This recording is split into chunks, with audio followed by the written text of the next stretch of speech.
পুরুলিয়ায় বালি পাথর মাটি অবৈধভাবে চালান হয়ে যাচ্ছে বাইরে। দীর্ঘদিন ধরে সেই বিষয়টি নিয়ে বিচ্ছিন্নভাবে আন্দোলন সংগঠিত করে আসছে আদিবাসী কর্মী সমাজ। প্রতিটি ব্লকে বিএল এবং এলআরও নিকট ডেপুটেশন দেওয়ার পর কোনো কাজ হয়নি। তাই আগামী 21 এপ্রিল পুরুলিয়া সহ মোট 4 জেলায় ডিএল এবং এলআরও নিকট ধর্ণা কর্মসূচি রয়েছে সংগঠনে। সেই বিষয়ে সাংবাদিক সম্মেলনের মধ্যে জানালেন আদিবাসী কর্মী সমাজের মূল খুঁটি অজিত প্রসাদ মাহাতো।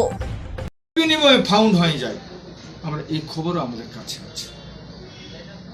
তাই বলবো, সমস্ত যেদিন সমাধানে বসবে এডিএম ডিএলআর সাহেব, আমরা প্রথম দিন পরিষ্কার কথা বলে দিব, 72 ঘন্টা তো কোনো কথা বলব না।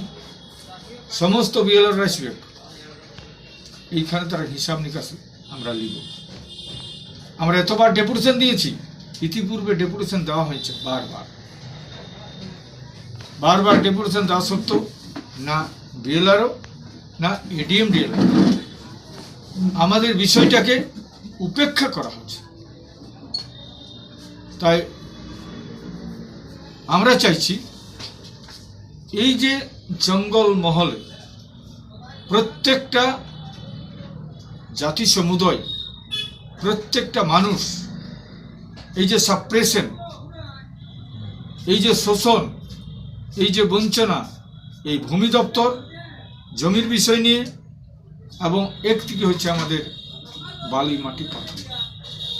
আজ আমি হামার বলতে পারছি না।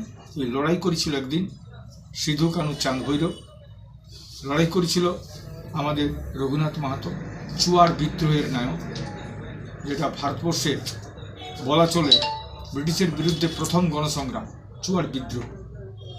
সেই রঘুনাথ মাহাতো, আমরা বলবো ভগবান বিরসা মুন্ডা লড়াই করেছিল সেদিন ব্রিটিশের বিরুদ্ধে, আমরা কাউকে খাজনা রেভিনিউ দিব না।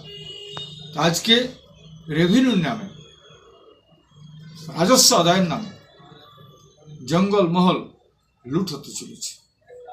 তাই সমস্ত স্বাভিমান বোধের মানুষরাকে, সচেতন ব্যক্তিরাকে, শিক্ষিত ব্যক্তিরাকে সবাইকে বলবো, এই জঙ্গল মহলের স্বাভিমান রক্ষা করার দায়িত্ব আপনাদের।